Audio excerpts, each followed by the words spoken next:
War. A word so small, it almost conceals its sweeping darkness and monumental power. Picture a silent dawn, the air hanging thick with anticipation. Soldiers wait in trenches, eyes fixed on a horizon that may hold either glory or doom. In just hours, that silence will erupt with deafening artillery, desperate cries, and the thunderous heartbeats of those who never thought they could kill or die. Why do we do this? Why do humans, creatures of empathy, reason, and imagination, consistently step into the storm of conflict? Is there something deep within us that demands battle? Or is it something learned along our journey from cave-dwelling tribes to global nations? Today we peel back the layers, not to glorify war, but to understand. Let's venture into the psychology of war, the primal instincts, the social bonds, the fear, the power, the illusions of grandeur, and profound haunting costs. Close your eyes. Imagine our ancestors thousands of years ago, huddled around a flickering fire beneath a sky pinned with bright alien stars.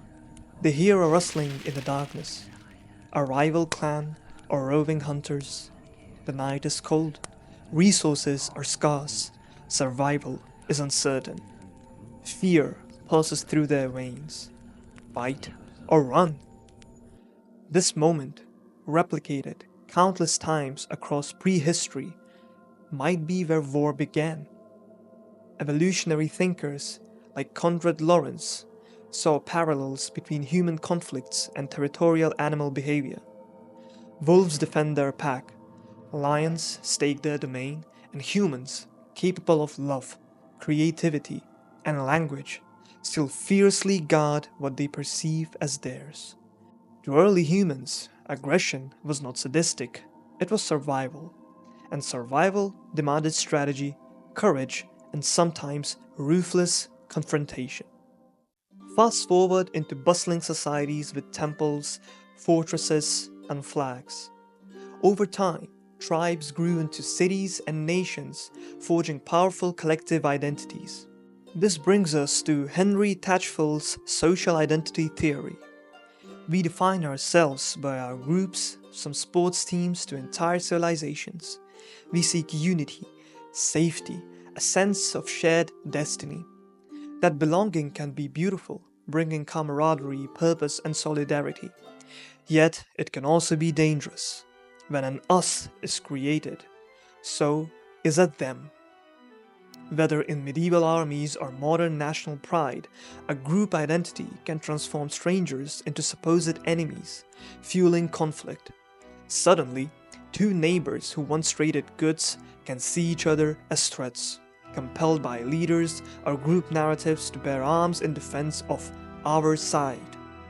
In these moments, logic often yields to tribal loyalty. The thirst for group honor becomes unstoppable.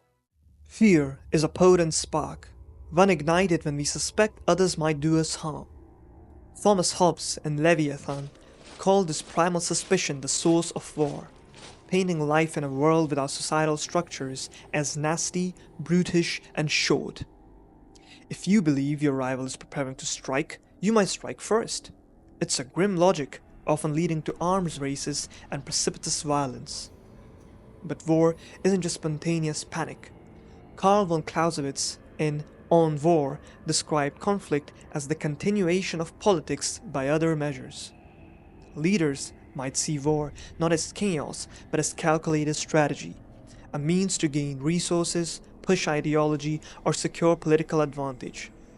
Throughout history, from expansive empires to modern tactical maneuvers, we've witnessed how fear and strategy merge, forging a rational yet harrowing path of conflict. Sometimes, ironically, the very quest for security spurs war. But war doesn't just arrive from fear or cold calculation. It can grip our hearts. Human beings yearn for meaning, a cause bigger than ourselves. Albert Camus wrote of our struggle to find purpose in an indifferent universe. War, paradoxically, provides that clarity, an us versus them storyline where moral grey areas vanish. Friends become heroes, foes become villains, and every sacrifice seems justified. Chris Hedges, in War is a Force That Gives Us Meaning, detailed how the feverish energy of conflict can unite entire populations. There's an undeniable allure, a sense of destiny, a heady rush of adrenaline, a grand state upon which individuals feel truly alive. Meanwhile, Friedrich Nietzsche warned of war's corrupting spell. One can see greatness through struggle, but risks becoming monstrous in the process. History resonates with such tragedies where ambitious dreams melted into the horror of blood-soaked fields.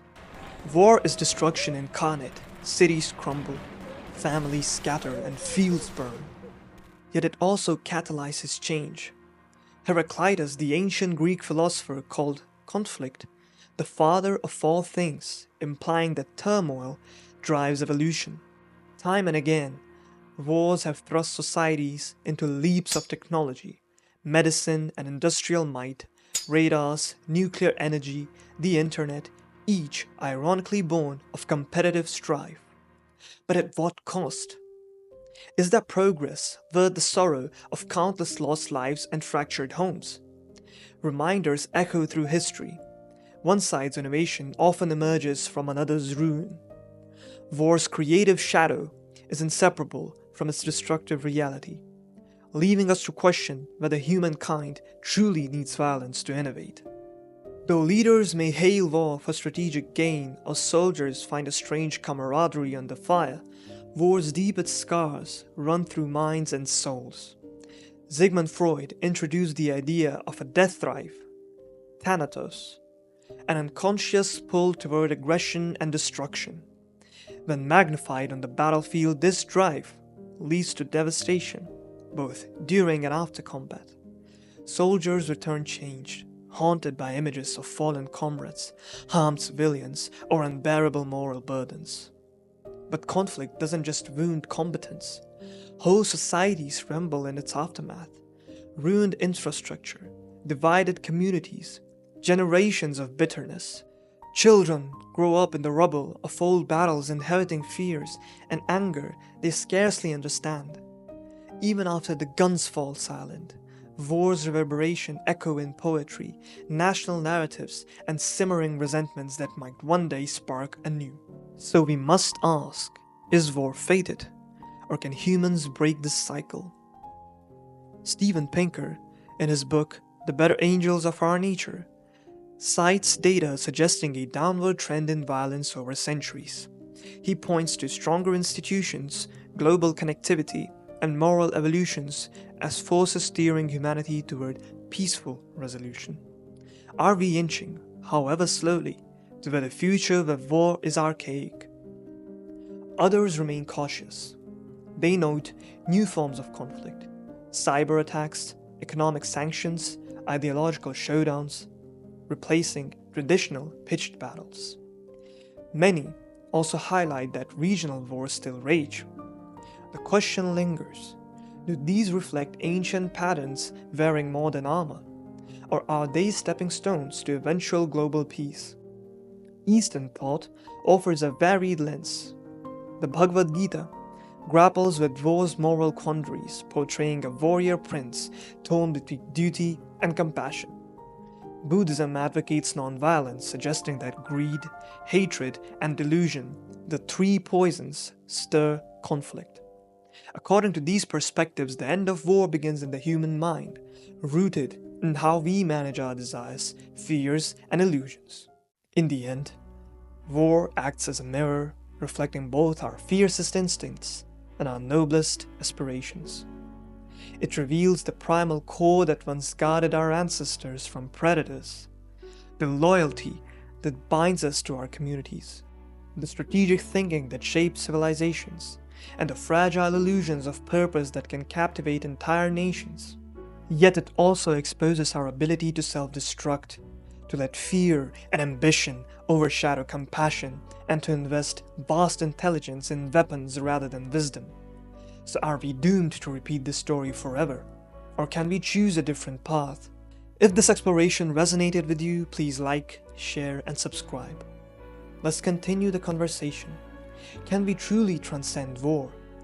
Or is conflict threaded into human destiny? Your views, your comments, your voice, these are the dialogues that shape tomorrow.